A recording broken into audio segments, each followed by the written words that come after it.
Welcome to Inspirational Quotes for Everyday Living Part 1 interview. We're here with myself, Makai Duncan, and the author, Jasmine Robertson. See, you call me a traitor. But I love you. Because I don't work down here no more. But I still love them.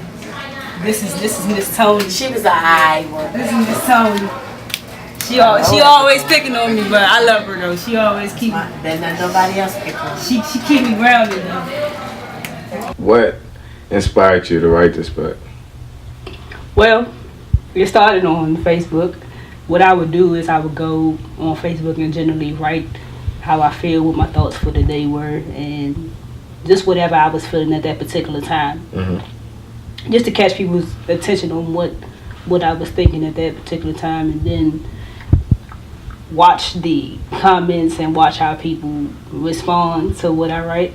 And then I went to work and someone was like, well, you're an elegant writer. I kind of like your style and your expression of what you say. So why not let's turn that into a book. Let's have let's have a book full of quotes and set it up like a calendar for every day of the week. And I started thinking, I'm like, that might be something cool. That's something different. That's something that our generation needs. Yeah. So I said, okay, then I went to the process of doing research.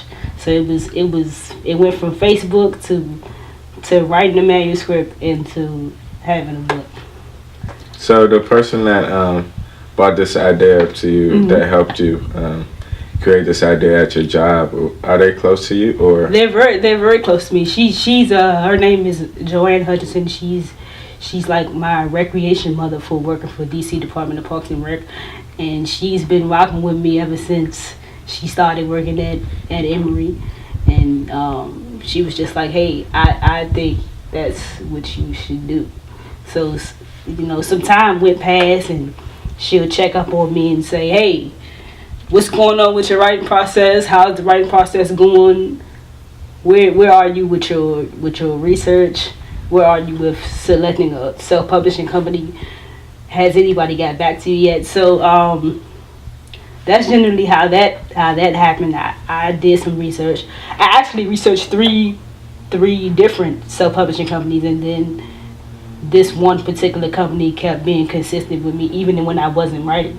They were asking like, well, hey, when are you ready? When are you ready for us to start looking at your manuscript? We move at your pace. So what happens now? So I thought about it. I was like, well, I'm gonna do a 3-part series, and the book is gonna be 30 pages because I didn't want it to be lengthy. So I was like, we're gonna do 30 pages, and however many quotes I can write in a 30-page time frame, then that would be part 1. So yeah, That's cool. Yeah. I think that's a really good idea, and I'm glad that she helped you put that together. With her being connected with community recreational centers, were you planning to like incorporate that into your book? Into my book? Mm-hmm. Actually, I did, because I celebrated my 1-year anniversary for the book. Wow. In May. Okay. It was on May 23rd, which is actually my sister Dee's birthday.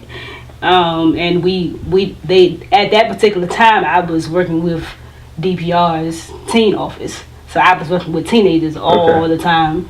So I was like, hey, well, I want to put together this event, and this was my first DPR headlining event working for the teen office. So it was a poetry slam / my 1-year anniversary signing. So she helped me decorate. I had posters with quotes of the days of the week. Some of my favorite ones I posted, and we put it up, and then my poster was in the middle. And people came out and they supported the book, and they supported my young teens doing their poetry or doing their songs or doing their raps and stuff like that. So yeah, yep. That's cool. From these youth, these teenagers, have any of them like just come up to you talking about the book? And if so, how did that like make you feel? Well, one guy in particular,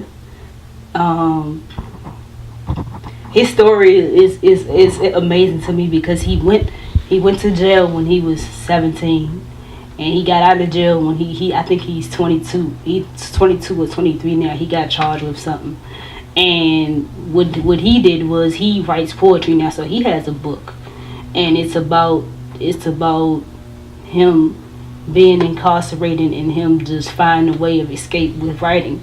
And so it's like a book of poems, and different people that he was incarcerated with help him write it. Wow. So and then I asked him to come to my signing, to my 1 year anniversary signing, and he was like, well, I want to perform and I want to give you, a signed copy of my book and you can check it out. And he was like, well, you truly an inspiration. You changing the community.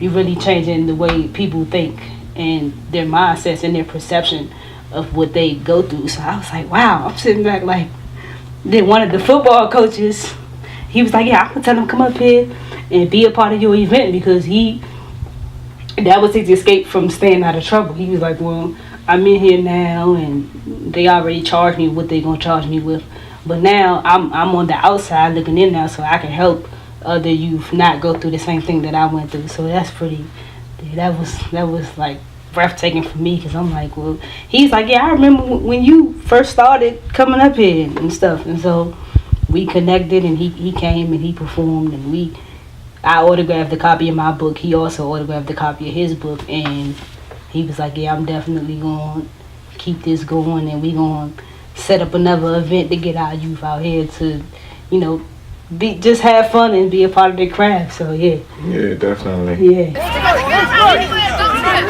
Don't touch the ball! I take this right too seriously. Yeah. Oh my God. That's clearly an out though.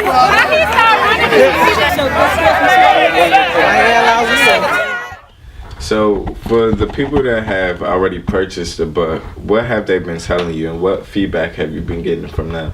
The feedback has been tremendously awesome, man, because I've been getting feedback like, hey, your book is helping me change my life. Your book is helping me with my walk with life.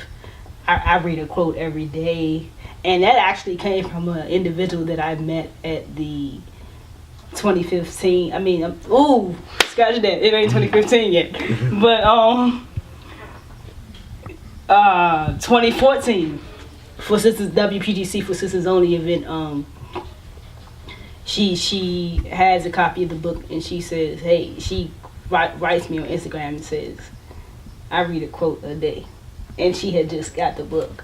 Wow. So yeah, it's just awesome just to kind of just get those type of remarks about the book. Shout out to everyone who has supported my book, Inspirational Course for Everyday Living, Part 1, thus far. I'm just happy that I'm able to touch you guys' lives in some shape, form, or fashion with my creativity and with God's words, and kind of twist them up and make them my own type of thing, just to get your mind changed. Really, that's my number one goal, to change the mindsets of how people think.